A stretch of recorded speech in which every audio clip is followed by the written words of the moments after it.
think photography is not about creating beautiful shots. It's about creating a film that sustains the feel all the way through without losing the audience. Yeah, I mean that's the trick. And I think if somebody says, "Oh, well, that was a really great movie," that's what I want to hear. Not, "Oh, wasn't that a brilliant shot?" or "Wasn't that brilliant?" A brilliant camera move or brilliant photography. Because then I think really it's taking the audience out of the film. They've not really seen the film as a whole piece, Dans l'épisode précédent, on a parlé de distance avec l'échelle des plans. Aujourd'hui, on ajoute une dimension essentielle, le temps. Parce qu'un plan, ce n'est pas seulement ce que je cadre, c'est aussi comment je me déplace dans le cadre. Un mouvement n'est jamais neutre. D'ailleurs, peu importe l'outil, le panoramique, le travelling, la steadicam, la question de base est toujours la même. Pourquoi bouger ? Est-ce que le mouvement est motivé ou simplement décoratif ? Aujourd'hui, nous allons étudier les grands mouvements de caméra, leurs effets et leur histoire.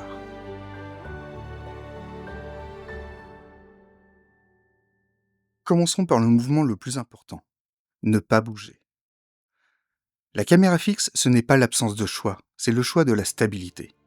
Émotionnellement, ça peut donner de l'observation, de la distance, du calme, ou au contraire une tension froide. Rien ne vient soulager l'image. Le plan fixe permet de mettre en avant un mouvement dans l'image, ou qui peut être imperceptible. On fixe notre attention sur ce qui se passe dans le cadre et uniquement. Ce sera au montage de mettre du rythme et du mouvement. Le plan fixe demande autant la maîtrise de ce qui se trouve dans le champ que de ce qui se trouve en dehors. On lit dès lors le plan comme un tableau, à l'instar du travail de Stanley Kubrick sur le film Barry Lyndon.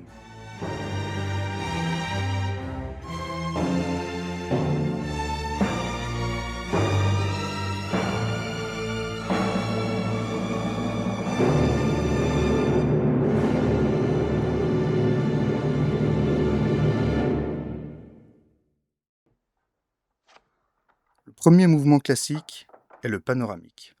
La caméra pivote sur son axe, à gauche ou à droite, généralement depuis un trépied. Le panoramique, c'est le mouvement du regard.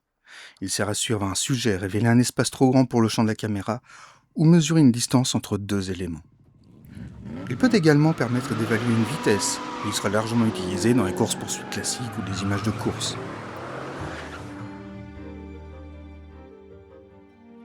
Un panoramique lent peut devenir contemplatif, quand un panoramique rapide peut devenir nerveux ou voire violent, comme c'est le cas par exemple du whip pan.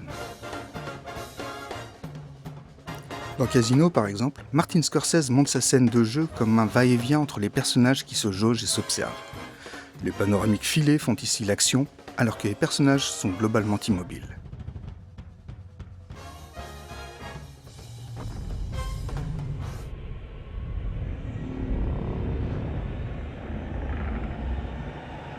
Second pivot, le tilt. La caméra regarde vers le haut ou vers le bas sans se déplacer. Le tilt a un impact symbolique très direct. Il peut donner une impression d'écrasement ou d'élévation. On peut résumer simplement tilter vers le haut pour agrandir un sujet ou tilter vers le bas pour le réduire.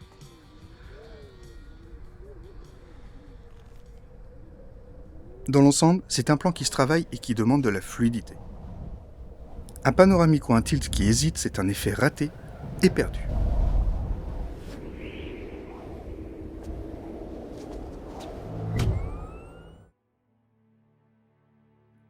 Ici, on change de nature. On quitte le pivot pour la translation. Dans le cinéma muet, l'invention et la diffusion des travelling ont servi à libérer la caméra du point fixe. On cite souvent Cabiria en 1914 comme film marquant pour l'usage des mouvements de caméra et du déplacement. Un travelling est un mouvement du corps dans l'espace. Il crée une sensation plus physique qu'un simple pivot. On trouve plusieurs styles de travelling, le pushing, le pull-out, le tracking. L'idée commune est que la caméra avance, recule ou accompagne le sujet. Avec le push-in, avancer vers un sujet, c'est rarement neutre. Ça crée de l'engagement, une mise en tension, un resserrement du monde. On se rapproche soit d'une émotion, soit d'une information. On gagne en concentration. Dans Rencontre du troisième type, Steven Spielberg fait monter la tension et nous rapproche des personnages au début du film de cette manière. Il dit que le soleil était venu ici hier soir. et qui a chanté pour Louis. Et dans La La Land, on entre dans l'intimité des personnages. And it's dying. It's dying, man. It's dying on the vine. And the world says, let it die. It had its time. Well, not on my watch. Pull out signifie reculer. C'est souvent prendre de la distance, révéler, isoler, laisser retomber une émotion. Dans Sixième Sens, on participe à la révélation du personnage de Malcolm dans un simple travelling arrière. Avec le tracking, on accompagne le personnage, on donne une sensation de continuité, de temps qui passe, d'immersion. Ce sont des plans qui ont un effet important dans le système de déplacement du personnage, que ce soit dans Baby Driver, Fight Club, Pulp Fiction. Ils démontrent souvent l'assurance et la détermination du personnage.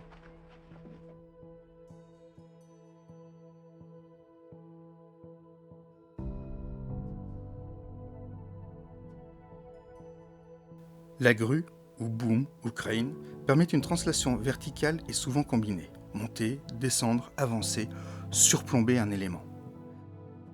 La grue est un changement d'échelle. On va monter pour libérer et révéler l'ampleur d'un élément, ou respirer. Redescendre signifie revenir au réel, peser sur un personnage, refermer le monde. Durant les premières années de sa carrière, et en gros jusqu'à la fin des années 1980, Steven Spielberg multipliait les plans de grue et de dolly crane. De son propre aveu, il n'en descendait quasiment pas la caméra, tant il avait l'impression de pouvoir tout faire avec.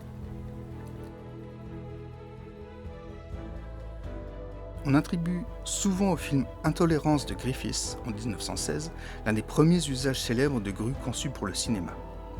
Et là encore, attention à l'erreur typique de n'utiliser la grue que parce que c'est beau.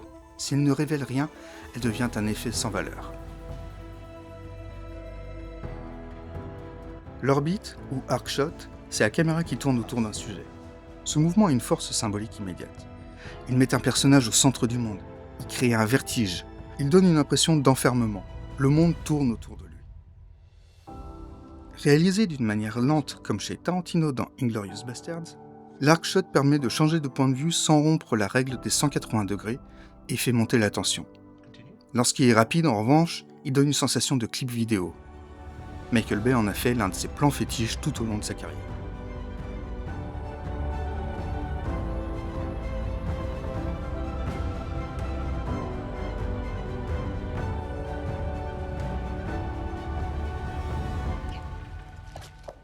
Le roll ou roulis, c'est une rotation de la caméra sur son axe optique.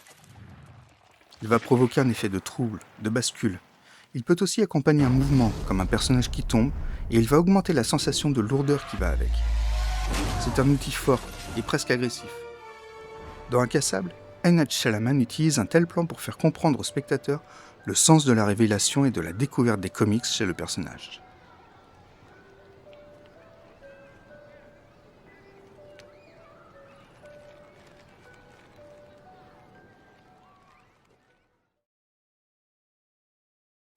Extreme close-up!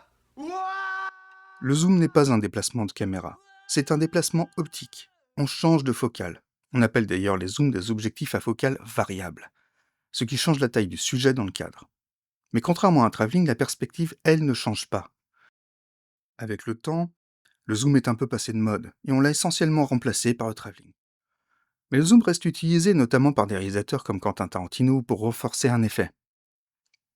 Les zooms existent très tôt, et la production industrielle d'objectifs à focale variable pour le cinéma apparaît au moins au début des années 1930, avant de se généraliser beaucoup plus tard. Et puis il y a le dolly zoom, parfois appelé vertigo shot, qui combine le déplacement physique et le zoom pour créer une distorsion du fond. C'est un effet très marqué, il renforce le trouble et joue sur les fronts. C'est devenu l'un des plans les plus célèbres des Dents de la Mer.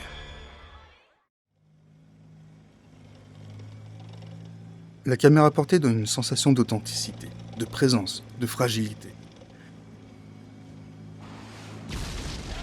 Elle peut être nerveuse, vivante, humaine.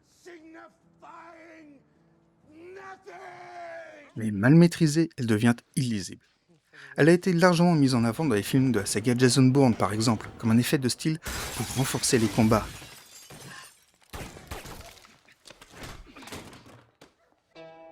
Le Steadicam, c'est l'idée de la fluidité sans les rails. un mouvement porté mais stabilisé et qui permettent une bien plus grande latitude.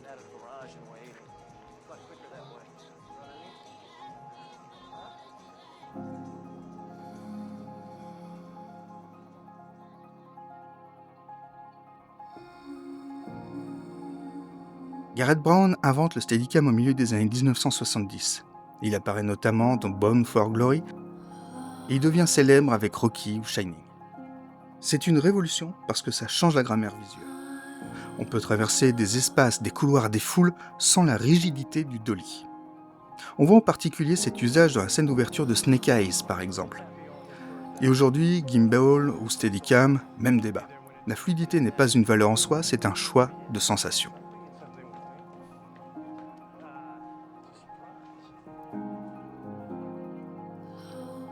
Enfin, dernier repère, le point de vue aérien, le bird's eye. Il peut servir à montrer l'échelle, la géographie, la foule. Le plan aérien sert souvent comme un establishing shot ou un plan d'ambiance. Mais il peut également faire partie intégrante de la narration, évidemment, même en mettant de côté les plans autour d'objets aériens. Dans Zodiac, David Fincher l'utilise notamment en plongée pour suivre le taxi dans les rues de San Francisco.